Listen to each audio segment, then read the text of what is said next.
25th of October 2022. At 12:16 a.m., police received reports of a shooting at a residential address on Henley Road in Ilford. When officers arrive, they find multiple victims inside the house, including 2 men who cannot be saved. Evidence at the scene makes it immediately clear this was a targeted or revenge attack. Our second story is from Wheatley Hill, County Durham, where a father has been attacked while in bed. Within hours, detectives begin to uncover how a personal dispute escalated into extreme violence.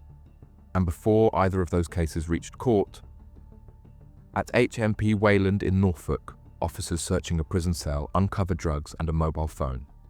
What follows is not treated as a routine prison offense, but the starting point of a wider investigation, one that reaches beyond inmates and into the prison staff themselves. 3 cases, 3 separate investigations, and each driven by motive, opportunity, and decisions made long before police became involved. This is the story of loyalty, revenge, and trust abused, and how police followed each thread until there was nowhere left to hide. Welcome to UK Crime Documentaries. Let's get straight into the case.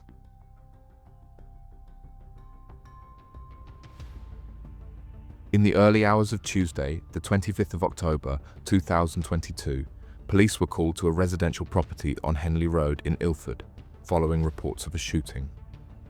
The call came in at 12:16 a.m., and due to the seriousness of the information received, armed officers were deployed alongside local police units and the London Ambulance Service. On arrival, officers entered the house and were met with a scene of severe violence. 2 men were found inside the property with fatal injuries and were pronounced dead at the scene by paramedics. In other parts of the house, 2 additional men were discovered suffering from gunshot wounds. Both were given emergency treatment before being taken to hospital, where they were later discharged. From the condition of the property and the number of injuries, it was immediately apparent to investigators that the incident was not spontaneous. Damage throughout the house, combined with the distribution of spent ammunition, pointed to a sustained and deliberate attack rather than a single discharge of a weapon. And we will talk about each of the details of the attack in a few minutes. The timing of the incident, taking place shortly after midnight, suggested that the occupants of the house had been targeted at a moment when they were least likely to anticipate an attack.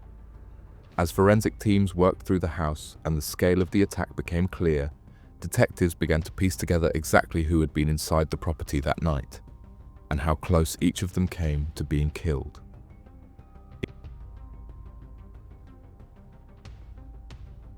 Inside the house on Henley Road were several men, each caught up in the violence to differing degrees, but with consequences that would define the case from that point onward.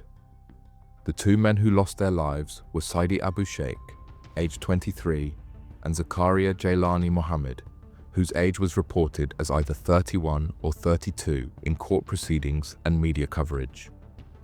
Both were found inside the property with extensive injuries with both firearms and knives. Post-mortem examinations later detailed the severity of the violence. Saidi Abu Sheikh had been stabbed 28 times and shot 4 times. Zakaria Jailani Mohammed had been stabbed 5 times and shot at least 7 times. The injuries sustained by both men were described as catastrophic, and neither survived long enough to receive meaningful medical intervention.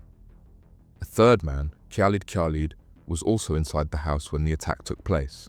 He was shot 6 times, including a round that entered the side of his face, passed through his head, and exited near his mouth. Despite the severity of his injuries, he survived. The damage caused by the gunshot wounds resulted in long-term physical and neurological harm, and his recovery would later be described in court as life-changing.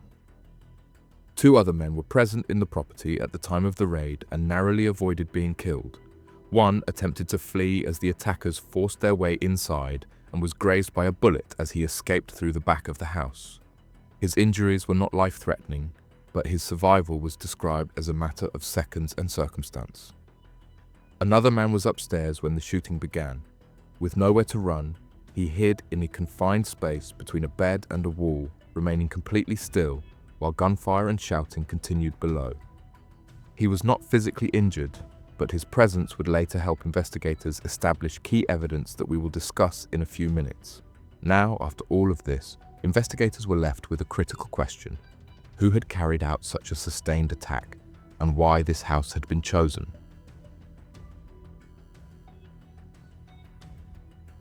As detectives began to pull together the backgrounds of both the victims and the attackers, a wider picture started to form. What happened on Henley Road was not an isolated act of violence, but part of a long-running conflict that had been unfolding across East London for years. Saidi Abu Sheikh was known to be linked to Drillford, an Ilford-based gang with roots in the local area. His name had surfaced repeatedly in connection with tensions that extended well beyond a single postcode. Those tensions were not personal disagreements, but part of an ongoing rivalry between organised groups operating in neighbouring boroughs. The men responsible for the attack, Ayani Ali Adan, Mahad Guled, and Chibiuke Ohanwe, were associated with a rival gang from Newham known as Only Manor, often referred to as OM. The two groups had been locked in hostility for years, with incidents of violence and retaliation building steadily over time. At the centre of that rivalry was Zayn Mirza, another member of Only Manor. While he did not enter the house during the attack, his connection to the wider dispute would later prove significant. By the time of the Henley Road shooting, the feud between Drillford and Only Manor had already claimed lives. We will talk about this in a few minutes. Each incident fed into the next, creating an atmosphere where extreme violence was increasingly normalised. The attack in Ilford did not come out of nowhere. It came out of years of unresolved hostility. The number of attackers, the weapons they carried, and the intensity of the violence all reflected a deliberate decision to strike decisively rather than send a warning. As investigators dug deeper, one detail began to stand out. This was not just about territory or rivalry. It was about revenge, and a death that had occurred years earlier.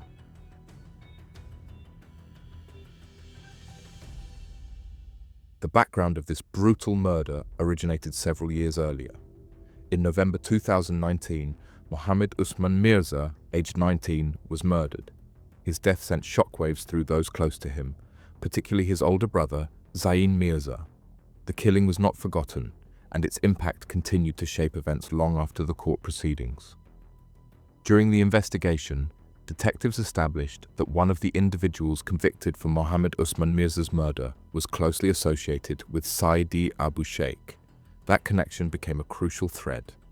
While Saidi was not responsible for the earlier killing, his links placed him within the same social and gang-related orbit as those involved. Evidence gathered during the investigation showed that Zayn Mirza believed at least one person present inside the home on the night of the attack was connected, directly or indirectly, to his brother's death. That belief, investigators concluded, was enough to turn long-held resentment into a planned action, and we are just going to discuss each phase of that action in a while. The attack was not carried out immediately after the 2019 murder. Instead, it came almost 3 years later, suggesting that the motive had been allowed to harden rather than fade. By the time the plan was put into motion, the motive was clear. This was not random violence, and as detectives examined how such a plan could be organized and executed, their focus shifted to the preparation behind the scenes, and the role played by those who ensured the attack could go ahead without drawing attention beforehand.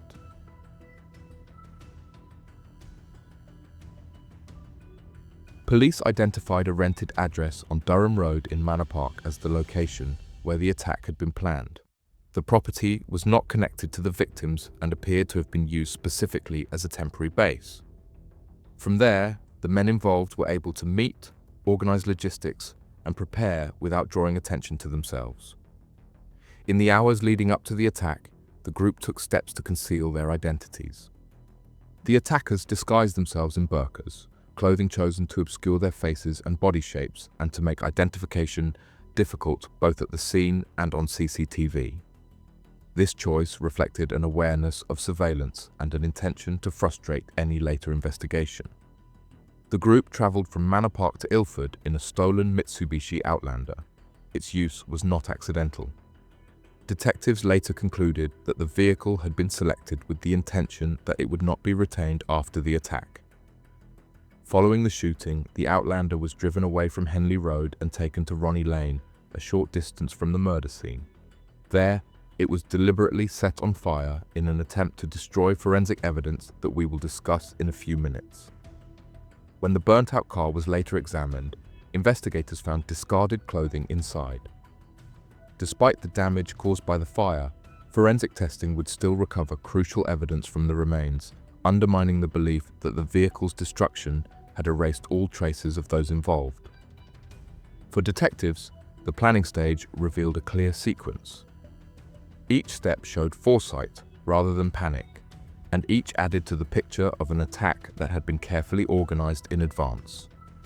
As the investigation moved forward, attention turned to how forensic evidence from what was meant to be destroyed would ultimately lead police back to those responsible.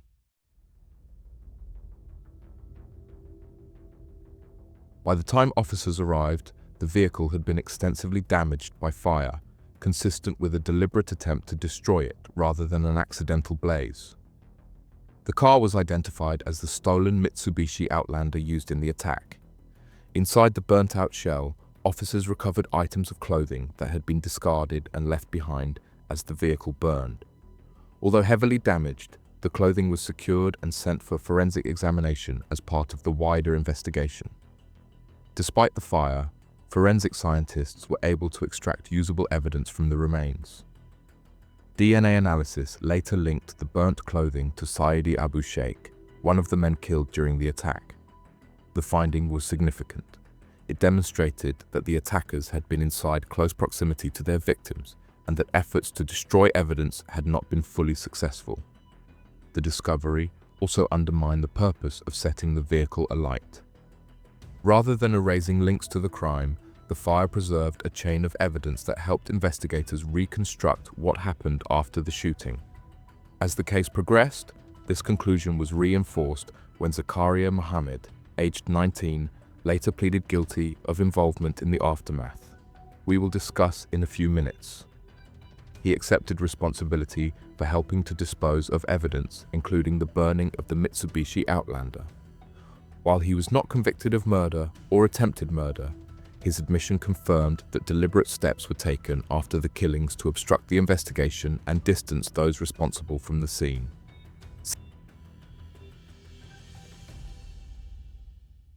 CCTV footage from streets surrounding Henley Road, as well as routes in and out of the area, allowed investigators to track how everything happened before and after the attack. As the evidence tightened, arrests followed in stages. Ayani Ali Adan was arrested on the 11th of November 2022. Zain Mirza was arrested shortly afterwards on the 23rd of November, followed by Mahad Guled on the 24th of November. Each arrest added further momentum to the investigation, with material seized and examined as detectives continued to build a comprehensive picture of the planning and execution of the attack. The final arrest came several months later. Chibuike Ohanwe was taken into custody on 24th May 2023. Alongside the murder and attempted murder charges, the investigation uncovered additional offences, including firearms-related charges, drug offences, and weapons possession. These findings reinforced the scale of criminality surrounding the case and highlighted how the attack sat within a broader pattern of organised offending. What remained was for the case to move into court, where the full weight of that evidence would be tested, and where the consequences for those involved would finally be decided.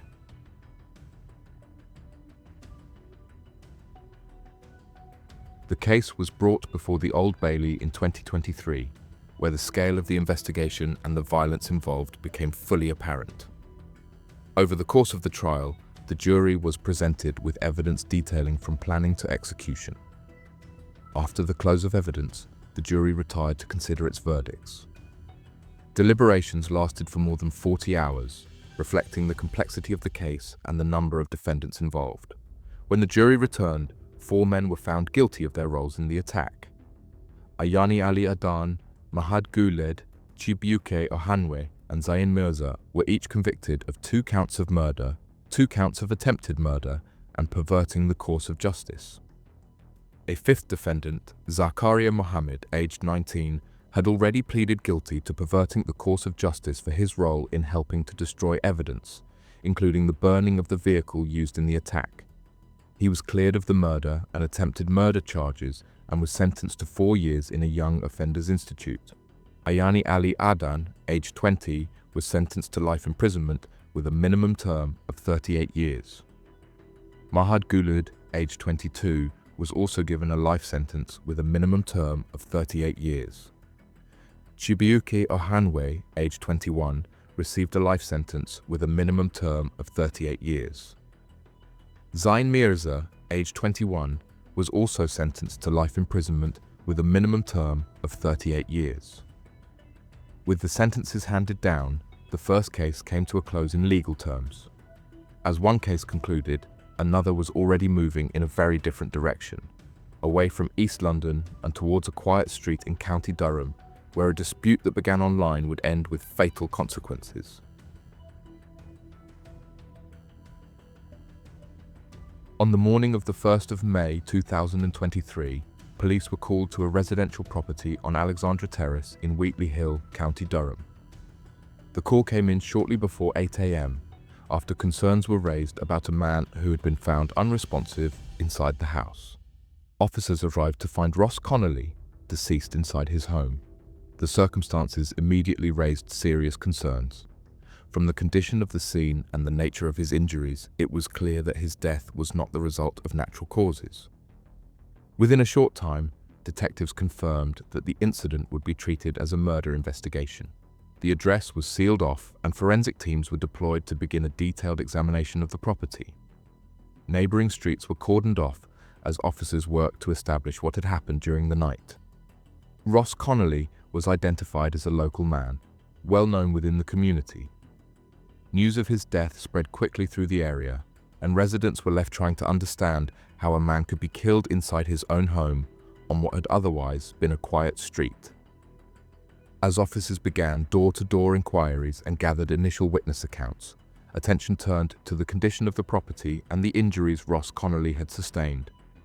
Details that would soon reveal the level of violence involved and confirm that this was a deliberate and sustained attack.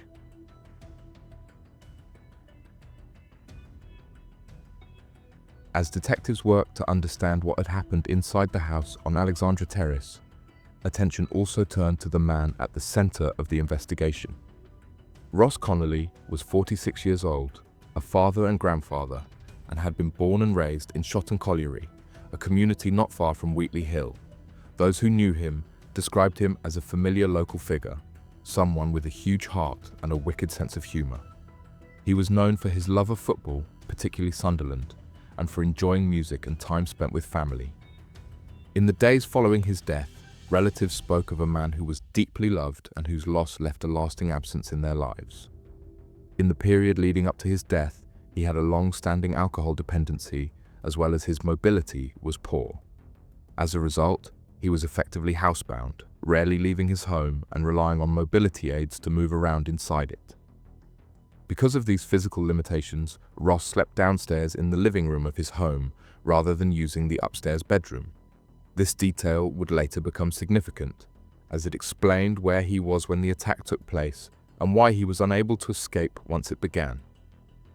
For investigators, understanding Ross Connelly's circumstances helped establish the imbalance between the victim and those responsible for his death.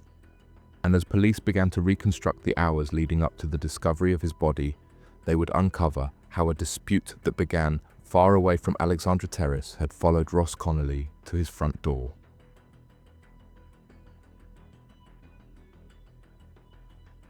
Before moving towards the cause, let's talk about persons who were responsible for Ross Connelly's death. Two names quickly emerged at the center of the investigation. Both men were young, local, and known to each other long before the events of the 1st of May 2023. Louis Armstrong was 18 years old at the time of the killing. He lived on the Dixon estate in Shotton Colliery and was Ross Connelly's cousin by family connection. Armstrong was not living independently. He was closely tied to his mother, and the Facebook argument involving her was the catalyst for what followed. And we're just heading towards that discussion in a while. Armstrong did not act alone. After deciding that retaliation was required, he contacted Harvey Hughes, then 20 years old, from Girton Close in Peterlee. Hughes was a friend and associate. The two had a pre-existing relationship, and Hughes agreed to accompany Armstrong during the early hours of May 1st. Evidence later showed that Armstrong was the driving force behind the decision to confront Ross Connelly. He organized the meeting point, arranged transport, and initiated the journey to Wheatley Hill. In the hours before Ross Connelly was killed, Armstrong and Hughes had already been involved in another violent assault on a separate man, leaving that victim with serious injuries. This earlier attack demonstrated how quickly events were escalating and formed part of the wider picture examined by detectives. Neither man contacted police or attempted to de-escalate the situation. Instead, they traveled together towards Alexandra Terrace, stopping along the way at a location where investigators believe they collected a weapon, later described as likely being a metal pole or similar object. With the identities and movements of the attackers established, investigators were then able to reconstruct how the dispute moved from a screen to the street, and how it ended inside Ross Connelly's home.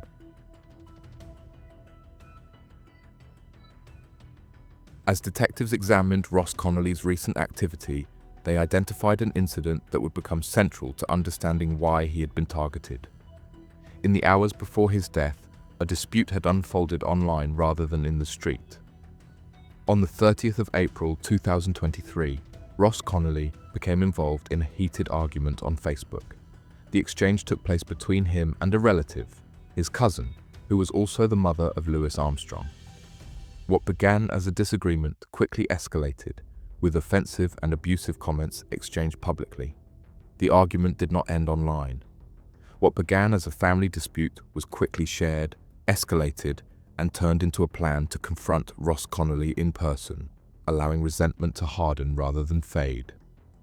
What may have appeared to be a personal family disagreement was instead allowed to intensify, with resentment building rather than cooling. Louis Armstrong became aware of the comments directed at his mother. Rather than distancing himself from the situation, he took the argument personally. Evidence gathered during the investigation showed that he viewed the exchange as a serious insult that required a response. By the early hours of the following morning, the focus of the investigation would shift away, and a decision was made. Actions that led a group of men to Alexandra Terrace.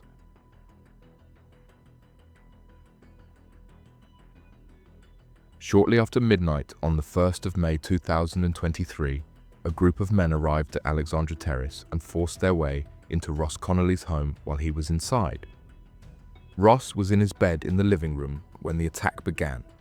Due to his limited mobility, he had no realistic opportunity to escape or defend himself. Once inside the property, the attackers set upon him, delivering a sustained assault that lasted several minutes. A nearby security camera captured audio from the incident. Analysis of the recording later established that at least 40 blows were struck during the attack. The sounds, recorded from outside the house, provided investigators with a grim timeline of how long the violence continued and how relentless it was.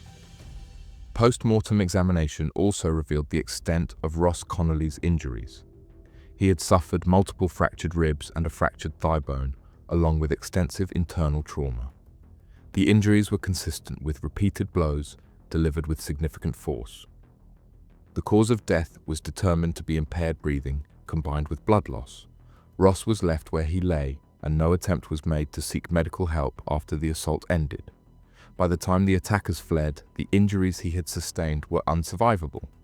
And as officers began to trace who had been involved in the killing, attention turned to how the attackers had arrived at the house, and how they managed to leave the area immediately afterwards.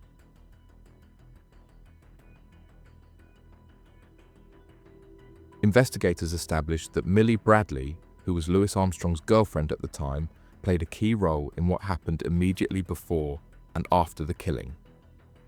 Bradley drove Armstrong to the area in the early hours of the 1st of May 2023 and remained nearby while the attack was carried out.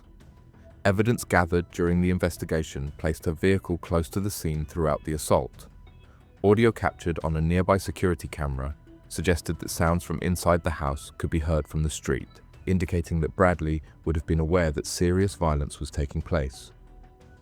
Once the attackers left the property, Bradley drove Armstrong away at speed, helping him distance himself from the scene. In the hours that followed, Bradley continued to assist Armstrong. The following day, she spent time with him at locations including Starbucks and McDonald's. During this period, Armstrong used her phone to make calls and send messages, including contacting associates. Investigators later concluded that these actions were intended to help him avoid immediate detection. Bradley was arrested on the 3rd of May 2023, 2 days after the killing.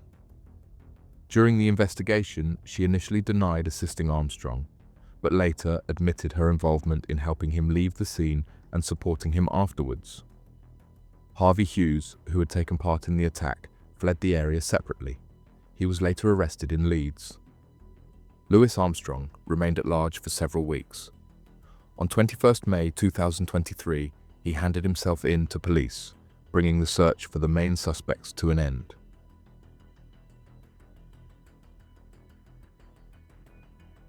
The case was heard at Newcastle Crown Court, where the full sequence of events leading up to the killing was examined.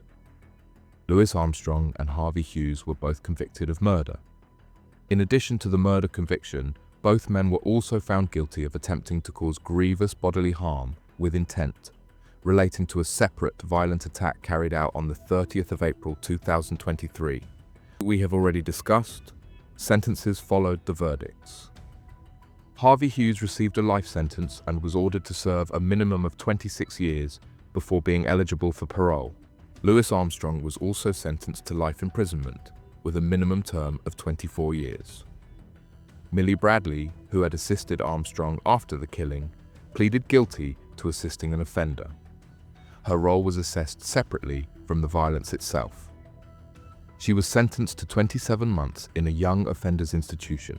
As this case closed in the Northeast, a very different investigation was already unfolding elsewhere in the country, centered not on a street or a home, but behind the walls of a Norfolk prison.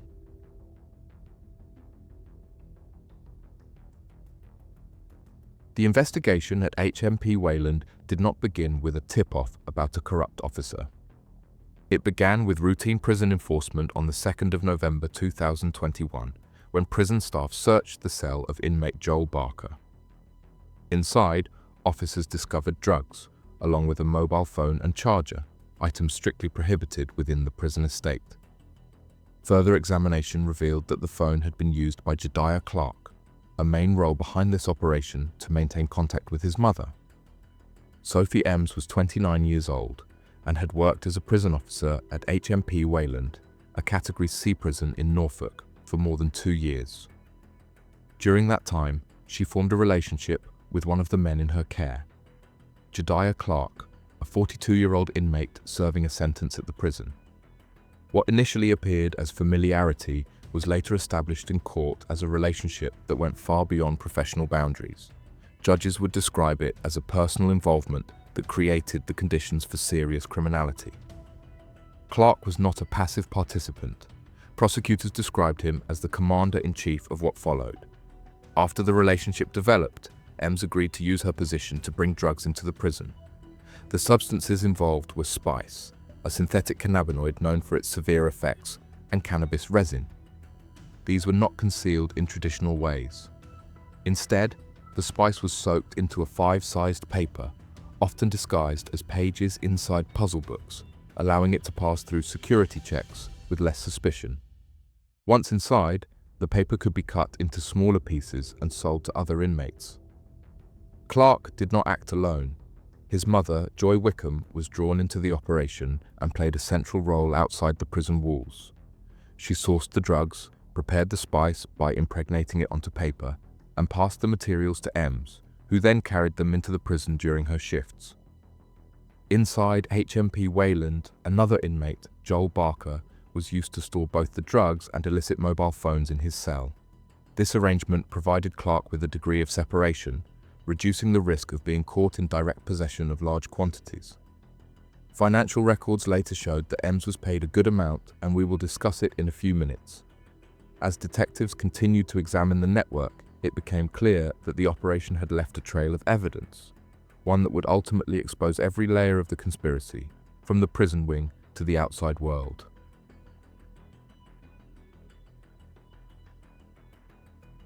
As the scale of the smuggling operation became clearer, investigators began to trace the financial and forensic trail left behind. What emerged was not an impulsive lapse in judgment, but a structured exchange of money and contraband that left little doubt about intent. Court evidence showed that Sophie Ems was paid through third parties on multiple occasions for bringing drugs into HMP Wayland. The payments were made in stages: £2,500, followed by £500, then £1,000, and later a further £2,000. These transactions formed a clear pattern, reinforcing the prosecution's case against Ems's involvement. When assessed in prison terms, the total value of the drugs brought inside was calculated to be in excess of £7,000, reflecting the inflated prices such substances command behind bars. The investigation was led by the Eastern Region Special Operations Unit, whose officers worked alongside prison authorities to map the full extent of the conspiracy. By the time arrests were made, the structure of the enterprise was fully exposed. When the case reached court, the sentences reflected the seriousness of the offending and the breach of trust involved.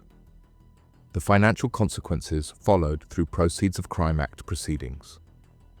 Despite the sums involved, Ems was ordered to repay just £48.51, reflecting her limited available assets. Wickham was ordered to repay £1, while Clark was ordered to repay £45,819. Sophie Ems was jailed for 33 months after admitting conspiracy. In sentencing her, the judge described her actions as a gross breach of trust, emphasizing the responsibility she held as a prison officer and the harm caused by drugs circulating within custody. Jediah Clark received a sentence of 6 years and 2 months imprisonment. His mother, Joy Wickham, was jailed for 4 years.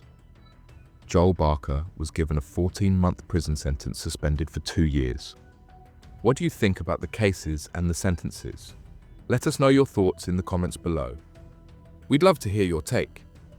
And if you found this breakdown informative, make sure to like the video, subscribe to the channel, and turn on notifications so you don't miss the next episode of UK Crime Documentaries.